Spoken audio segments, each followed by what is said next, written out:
Hello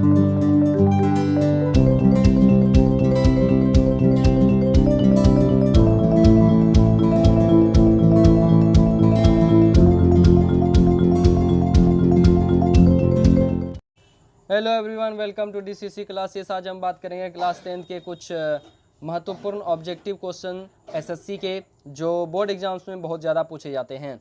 हमारा पहला question है, भारतीय राष्ट्रीय कांग्रेस का गठन कब हुआ था? तो ऑप्शन नंबर सी हमारा करेक्ट हो जाएगा। भारतीय राष्ट्रीय कांग्रेस का गठन 1885 ईस्वी में हुआ था। रंपा विद्रोह कब हुआ था? तो रंपा विद्रोह जो है 1916 ईस्वी में हुआ था। 1916 ईस्वी में, यहाँ पे टाइपिंग मिस्टेक हो गया है, उसको 1916 कर लीजिएगा। अगला क्वेश्चन है, गदर पार्टी की स्थापना किस वर्ष हुई थी? तो ऑप्शन है 1919, 1920, 1913 और 1947। तो ऑप्शन नंबर सी हमारा करेक्ट हो जाएगा 1913 में। अगला क्वेश्चन कर रहा है, रॉलेट एक्ट किस वर्ष पारित हुआ था? तो रॉलेट एक्ट जो है सन 1919 में पारित हुआ था। ऑप्शन नंबर सी करेक्ट हो जाएगा। नेक्स्ट क्वेश्चन है, बंगाल का विभाजन किसके द्वारा हुआ था? तो बंगाल का विभाजन जो है वो लॉर्ड कर्जन के द्वारा हुआ था। किसके द्वारा था? लॉर्ड कर्जन के द्वारा। नेक्स्ट क्वेश्चन है, गदर पार्टी की स्थापना किसने किया था? ऑप्शन है हमारे पास लाला हरदेव ने, लाला हरदयाल ने, बोथ यानी दोनों ने, और नन। तो याद रखिएगा, गदर पार्टी की जो स्थापना है वो लाला हरदयाल ने की थी। ऑप्शन नंबर बी हमारा करेक्ट हो जाएगा। नेक्स्ट क्वेश्चन है, लेनिन की मृत्यु किस वर्ष हुई? तो लेनिन की मृत्यु जो है, ऑप्शन यहाँ दिया हुआ है 1922 में, 1917 में, 1924 में, नन यानी इनमें से कोई नहीं। तो याद रखिएगा, लेनिन की मृत्यु 1924 में हुई थी। नेक्स्ट क्वेश्चन है, रूस का संविधान किस वर्ष बनाया गया? कह रहा है रूस का संविधान किस वर्ष बनाया गया? याद रखिएगा, रूस का संविधान जो है सन 1918 ईस्वी में बनाया गया था।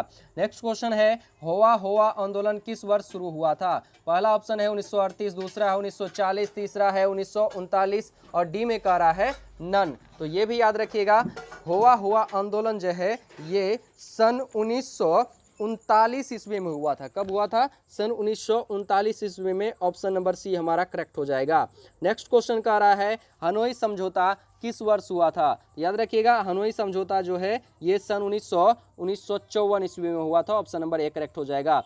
अगला क्वेश्चन कह रहा है, चार्ल्स एक्स ने फ्रांस का प्रधानमंत्री किसको बनाया? याद रखिएगा, चार्ल्स एक्स ने फ्रांस का प्रधानमंत्री पोलिगने को बनाया था। अगला क्वेश्चन कह रहा है, पर्सा का शासक कौन था? कह रहा है पर्सा का शासक कौन था? याद रखिएगा, पर्सा का शासक जो है विलियम फर्स्ट थे। नेक्स्ट क्वेश्चन है, कम्युनिस्ट पार्टी का सचिव कौन था? याद रखिएगा, कम्युनिस्ट पार्टी का जो सचिव थे वो स्टालिन थे।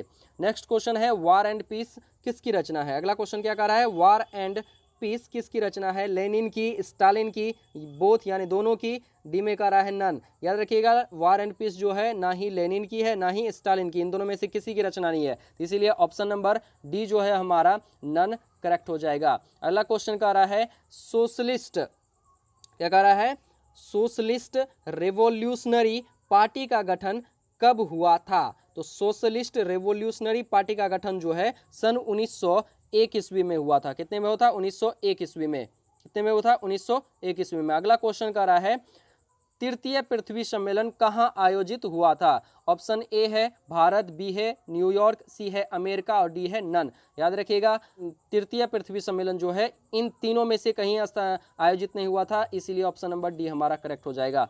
अगला कह रहा है, दियरा भूमि किस फसल के लिए विश्व प्रसिद्ध है? दियरा भूमि किस फसल के लिए विश्व प्रसिद्ध है? तो याद रखिएगा, दियरा भूमि जो है ना ही केला के लिए ना ही गेहूं के लिए, ये इन दोनों में से किसी के लिए विश्व प्रसिद्ध नहीं है, इसीलिए ऑप्शन नंबर डी करेक्ट हो जाएगा, नन। अगला क्वेश्चन कर रहा है, वन्य जीव बोर्ड की स्थापना कब हुई थी? तो वन्य जीव बोर्ड जो है इसकी स्थापना सन 1952 ईस्वी में हुई थी। कब हुई थी? सन 1952 ईस्वी में। नेक्स्ट क्वेश्चन है हमारा, टेक्सोल का प्रयोग होता है, तो टेक्सोल का प्रयोग किस में होता है ये पूछा जा रहा है। तो याद रखिएगा, टेक्सोल का प्रयोग कैंसर में किया जाता है, लेकिन ऑप्शन में कैंसर नहीं केसर लिखा हुआ है, इसीलिए ऑप्शन नंबर डी हमारा जो है वो करेक्ट हो जाएगा। अगला क्वेश्चन कह रहा है, चरक का संबंध किस देश से था? याद रखिएगा, चरक का संबंध जो है वो भारत से था। और बी नंबर में देखिए, भारत का ही दूसरा नाम दिया हुआ है इंडिया। तो आप जानते हैं भारत का दूसरा नाम क्या होता है? इंडिया होता है। तो सी नंबर ऑप्शन करेक्ट हो जाएगा, दोनों से था। भारत में लगभग कितने खनिज पाए जाते हैं? याद रखिएगा, भारत में लगभग 100 खनिज पाए जाते हैं। भारत का सबसे बड़ा लौह उत्पादक राज्य कौन सा है? तो याद रखिएगा, भारत का जो है सबसे बड़ा लौह उत्पादक राज्य जो है वो है हमारा कर्नाटक। कौन है? कर्नाटक है। अगला क्वेश्चन कर रहा है, मैग्नीज उत्पादन में भारत का विश्व में कौन सा स्थान है? तो मैग्नीज उत्पादन में भारत का विश्व में तीसरा स्थान है। किस खनिज को उद्योगों की जननी कहा जाता है? तो लोहा को उद्योगों की जननी कहा जाता है। किस राज्य में खनिज तेल का विशाल भंडार है? तो याद रखिएगा, खनिज तेल का जो विशाल भंडार है वो भारत के असम राज्य में है। तारापुर परमाणु ऊर्जा केंद्र किस राज्य में स्थित है? तो तारापुर परमाणु ऊर्जा केंद्र जो है वो महाराष्ट्र राज्य में स्थित है। अगला क्वेश्चन है हमारा, भारत में कोयले का सर्व प्रमुख उत्पादक राज्य कौन है? तो याद रखिएगा, भारत में कोयले का सर्व प्रमुख उत्पादक राज्य जो है वो हमारा झारखंड है। कौन है? झारखंड है।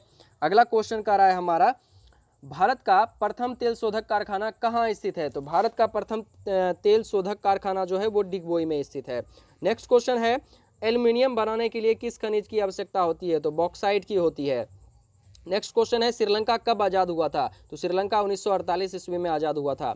झारखंड मुक्ति मोर्चा का गठन कब हुआ था? नेक्स्ट क्वेश्चन कर रहा है, झारखंड मुक्ति मोर्चा का गठन कब हुआ था? तो 1973 में हुआ था। नेक्स्ट क्वेश्चन है, राजनीतिक दलों की नींव सर्वप्रथम किस देश में पड़ी थी? याद रखिएगा, इसकी नींव जो है, राजनीतिक दलों की नींव सर्वप्रथम ब्रिटेन में पड़ी थी।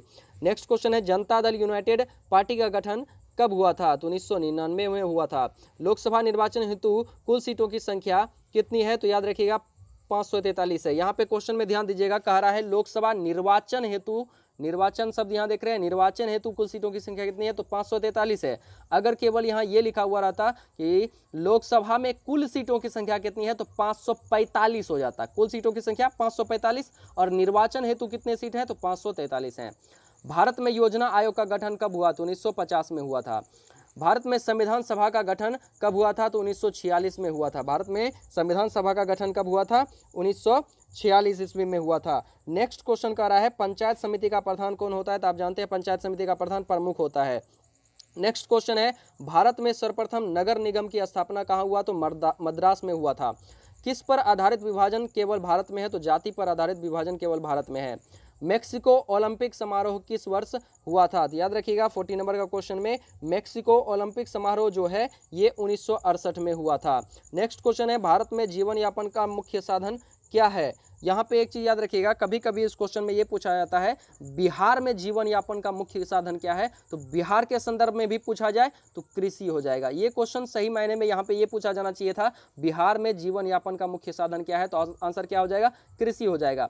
क्योंकि वर्तमान समय में क्या है कि भारत जो है में लोग हर तरह के अब काम करने लगे हैं, भारत में उद्योग भी लगने लगे हैं, भारत में नए नए स्टार्टअप क्रिएट हो रहे हैं, अलग अलग तरीके से लोग अपना जो अर्जन है वो आय का अर्जन कर रहे हैं। तो यहाँ पे जो है साधन जो है आय का अर्जन करने का, जीवन यापन करने का, वो सबका बदल रहा है। लेकिन अभी भी वर्तमान समय में भी भारत में अधिकतर लोग जो हैं वो उनका जीवन यापन का जो मुख्य साधन है वो कृषि ही है। तो ये ऑप्शन नंबर हमारा बी करेक्ट हो जाएगा। बिहार के संदर्भ में पूछे तब भी कृषि, भारत के संदर्भ में भी अगर पूछा जाए तो हम कृषि मार सकते हैं वर्तमान समय तक। जैसे जैसे हम क्या होंगे, धीरे धीरे हमारा क्या हो रहा है, आय के अर्जन का साधन बढ़ रहा है, तो हो सकता है आगे समय में कृषि केवल जो है मुख्य साधन नहीं रहेगा, अन्य साधन भी इसमें जुड़ जाएंगे। अगला क्या है, इनमें किसे पिछड़ा राज्य कहा जाता है? तो इनमें पिछड़ा राज्य कौन है? बिहार है। हम देख के ही पता कर ले रहे हैं, बिहार है। राष्ट्रीय विकास परिषद का गठन कब हुआ था? तो अगला क्वेश्चन 43 का कह रहा है, राष्ट्रीय विकास परिषद का गठन कब हुआ था? तो 1952 में हुआ था। गरीबी कैंसर रोग की तरह है, क्या कह रहा है? गरीबी कैंसर रोग की तरह है, किसने कहा है? तो याद रखिएगा, गरीबी कैंसर रोग की तरह है, यह कथन कुजनेट का है। और है, गरीबी गरीबी को जन्म देती है, यह कथन किसका है? तो याद रखिएगा, गरीबी गरीबी को जन्म देती है, यह कथन रैगनर का है।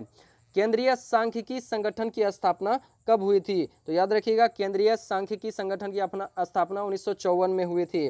नेक्स्ट क्वेश्चन है, बिहार में किस जिले की प्रति व्यक्ति आय सबसे कम है? तो शिवहर जिला जो है इसकी आय सबसे कम है, बिहार में प्रति व्यक्ति आय जो है यहाँ की सबसे कम है। वस्तु विनिमय प्रणाली में विनिमय होता है, तो किसका होता है? वस्तु का विनिमय होता है। अगला है आधुनिक युग की प्रगति का श्रेय मुद्रा को ही है। कह रहा है आधुनिक युग की प्रगति का श्रेय मुद्रा को ही है। यह कथन किसका है? तो याद रखिएगा यह कथन मार्शल का है।